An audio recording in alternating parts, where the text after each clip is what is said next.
আসসালামু আলাইকুম, আশা করি আপনারা সবাই ভালো আছেন। আজকে আমি আপনাদের মাঝে একটা হনুমান সাধনা দেব, যেটা ইউটিউবের ভিতরে কেউ দিতে পারবে না। এই হনুমান সাধনাটা আমি দিব, যেটা অরিজিনাল প্রকৃতপক্ষে যে সাধনাটা সেটাই দিব।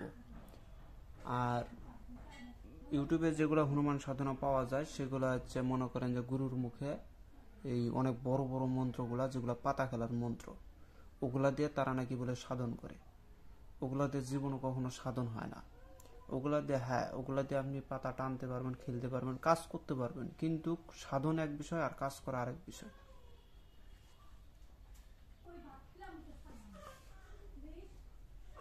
আর এই হনুমান সাধনাটা করতে গেলে আপনাদেরকে সর্বপ্রথম একটা কাজ করে নিতে হয়। যদি পারেন তাহলে কাজটা করে নেবেন, আর যদি না পারেন তাহলে করবেন না, সমস্যা নাই। এটা কাজটা হচ্ছে কি, যদি পারেন হনুমানজির নামের একটা অনুষ্ঠান আপনার বাসায় করে নিতে হবে। সেই অনুষ্ঠানের ভিতরে হনুমানজির যে পূজা টুজা যে আপনি করবেন, করার পরে যে ফল ফুল এগুলা, যে হনুমানজির প্রসাদ হিসেবে যে ভোগ হিসেবে যে ফল ফুলগুলা দিবেন, ওগুলা অনুষ্ঠান শেষে আপনাকে ওই কোনো ব্রাহ্মণকে দিয়ে দিতে হবে। এভাবে একটা প্রকার করতে পারেন। আর নয়তো আপনি কিছু টাকা পয়সা দিয়ে কিছু ফলমূল বেশি করে কিনে নিয়ে এসে কোনো ব্রাহ্মণকে দান করে দিয়ে দিবেন। এটা চাই এক। দ্বিতীয়, মানে এটা আপনাকে করতেই হবে। আপনি হয় কোনো অনুষ্ঠান করে মানুষকে খাওয়াবেন, এটা এক। দ্বিতীয়ত, হনুমানজির পূজা টুজা করে যে ফলমূল থাকবে সেগুলো আপনি কোনো ব্রাহ্মণকে দিয়ে দিবেন। আর তৃতীয়ত, যদি ওইটাও না পারেন তাহলে কোনো মিসকিন, কোনো গরিব, কোনো কাঙ্গালকে কিছু টাকা পয়সা দান করে দেবেন। সেটা 1-200 টাকা না, আপনাকে যথেষ্ট পরিমাণ টাকা দিতে হবে যাতে তারা চলতে পারে। এরকম টাকা দিয়ে দিবেন। দেওয়ার পরে আপনি যদি আজকে সবকিছু ক্লিয়ার করে ফেলান এগুলা, তাহলে তারপরের দিন থেকে আপনাকে সাধনা শুরু করে দিতে হবে, রাত্রেবেলা থেকে। তো এই সাধনাটা করতে গেলে সর্বপ্রথম, এটা যে কোনো দিন থেকে করা যায়, সমস্যা নেই ওইটা নিয়ে। কিন্তু আপনাকে কাজটা করতে হবে যে আপনি হয় এই অনুষ্ঠান করবেন, না হয় ব্রাহ্মণকে দান করবেন, না হয় কোনো মিসকিনকে দান করার পরে, মনে করেন আজকে দান করলেন, কালকে থেকে আপনার সাধনা শুরু হবে।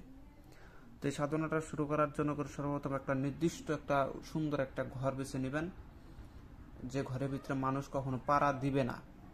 যতদিন সাধনা না হয় ততদিন কেউ পাড়া দিবে না, এরকম একটা ঘর বেছে নেবেন। ঘর বেছে নেওয়ার পরে আপনারা সেই ঘরের ভিতরে হনুমানজির একটা বড় আকারে একটা ফটো নির্মাণ করবেন। বড় আকারে একটা ফটো, হনুমানজির মূর্তি বা ফটো যেটাই হোক, আপনারা মূর্তি যদি প্রতিষ্ঠিত করতে পারেন সব থেকে ভালো। মূর্তি প্রতিষ্ঠিত করে নিলেন, অথবা হনুমানজির একটা ফটো, যারা মূর্তি পাবেন না তারা ফটোটা প্রতিষ্ঠিত করে নেবেন ওই জায়গায়। দক্ষিণ দিকে আপনার মুখ থাকবে, দক্ষিণ দিকে, আর ওই হনুমানজির ফটোর মুখ থাকবে উত্তর দিকে। এরকম ভাবে আপনার আসনটাই হবে দক্ষিণ দিকে।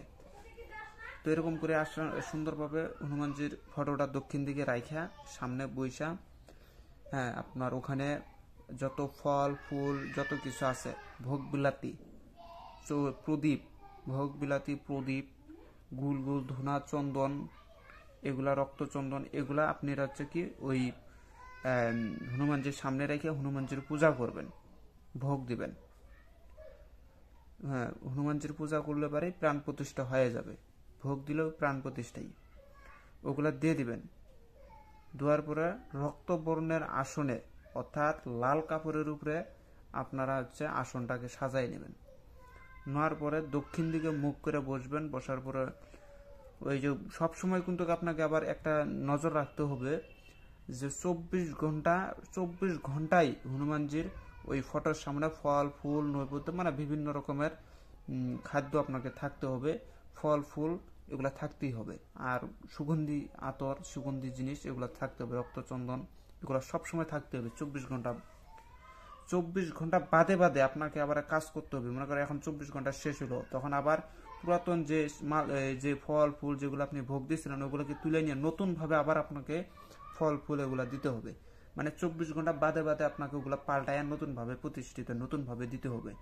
ফটো কিন্তু ওই এক জায়গাতেই থাকবে, শুধু ফল ফুলগুলা পাল্টেবে 24 ঘন্টা বাদে বাদে। এটা আগে বলে রাখলাম। এরপরে আপনারা যখন সাধনা শুরু করবেন, ওখানে ঘিয়ের প্রদীপ জ্বালাতে হবে, সারাদিন আপনাকে উপবাস থাকতে হবে। সারাদিন যদি পারেন উপবাস থাকবেন, উপবাস থাইকা সন্ধ্যাকালীন কিছু খাবেন। অবশ্যই যে খাদ্যগুলা খাবেন সেটা আমিষ ছাড়া হতে হবে। পেটটা পুরোপুরি রাখতে পারবেন না, পেটটা যে ফুল করে নেবেন তা পারবেন না। পেট আপনাকে খালি রাখতে হবে, অল্প পরিমাণ খাদ্য খাইতে হবে। খাওয়ার পরে আপনারা ওই রাত থেকে এই সাধনাটা শুরু করে দিবেন। একাধারে মন্ত্রটা জপ করবেন 11 দিন। 11 দিন এটা খুব সহজভাবে আপনার কাছে চলে আসবে। এই কিবাটা কিন্তু 11 দিন আপনাকে মন্ত্র জপ করতে হবে 11 মালা করে। ভুল বলছি, 11 শতবার মন্ত্র জপ করতে হবে। দৈনিক 11 শতবার করে 11 দিন আপনাকে মন্ত্র জপ করতে হবে। 11 শত অর্থাৎ 11 শতবার মন্ত্র জপ করে দৈনিক 11 দিন আপনাকে জপ করতে হবে। এভাবে আপনারা সাধনা করেন, দেখেন হনুমান যে আসে কিনা। এখানে আমি যেটা পাইছি সেখানে হচ্ছে যে আপনার হনুমান যে আসলে পারে, সে সুন্দর একটা আকৃতি, হনুমানের অরিজিনাল আকৃতি নিয়ে আপনার সামনে আসবে। সে আপনার কাছে আইসা আপনার কাছে চাইতে হবে না, তার কাছে সে স্বেচ্ছায় দেখবেন যে আপনাকে একটা বরদান দিয়ে চলে যাবে। কারণ আপনি তো এখানে কুফরি করতেছেন, আপনি তো কোনো কিছু করতেছেন, আপনি তো কি সৎভাবে একজনকার সাধনা করতেছেন। সে আসবেও সৎভাবে আইসা আপনাকে প্রসন্ন হয়ে আপনাকে স্বেচ্ছায় একটা বরদান করে দিবে। বরদান দিয়ে দেওয়ার পরে সেই যে বরদানটা দিবে সে বরদানটা এমন হবে যে আপনি ভূত ভবিষ্যৎ বর্তমান সমস্ত খবরাখবর আপনি অটোমেটিক পাইতেই থাকবেন। এটা হচ্ছে প্রথম। এখন অনেকেই অনেক প্রকারের সাধনা করে, তারা বলে অনেকেই অনেক নিয়ত নিয়ে সাধনা করে, অনেকেই শক্তির কারণে সাধনা করে। হ্যাঁ, আপনার সাধনা যদি আপনি ইচ্ছা করেন যে আমি শক্তির কারণে সাধনাটা করতেছি, তাহলে হনুমানজির কাছ থেকে চেয়ে নেবেন যে আমি শক্তি চাই। আর আপনি যদি চান যে আমি এই সমস্ত ধরনের কাজ যেন আমার সফলতা হয়, এটাও আপনি এটা করে নিতে পারেন। অনেকেই বিভিন্ন জন বিভিন্নভাবে করে নিতে পারে। ওনার কাছে যে বরদানটা চাবেন সে সেই বরদান দিয়ে চলে যাবে। এটা হচ্ছে সেই 11 দিনের সাধনা। মন্ত্রটা খুবই ছোট্ট একটা মন্ত্র, 11 শতবার জপ করা কোনো ব্যাপার নয়। তো মন্ত্রটা আমি বলতেছি, ওং নম হনুমন্তায়। এখানে মন্ত্রটা ভালো করে নজর রাখবেন। ওং নম হনুমন্ত্রায় আবেশয় সোহা। মন্ত্রটা আবার বলতেছি, এখানে আমি ভালো করে শুনবেন, আমি কাছ থেকে বলতেছি। এবার যেটা বলবো সেটা নোট করবেন। ওং নম হনুমন্তায় আবেশয় সোহা। এই মন্ত্রটা আপনারা 11 মালা করে 11 দিন জপ করেন, দেখেন কি হয়। এটা আমার কথা না, এটা অনেক বড় বড় যোগীদের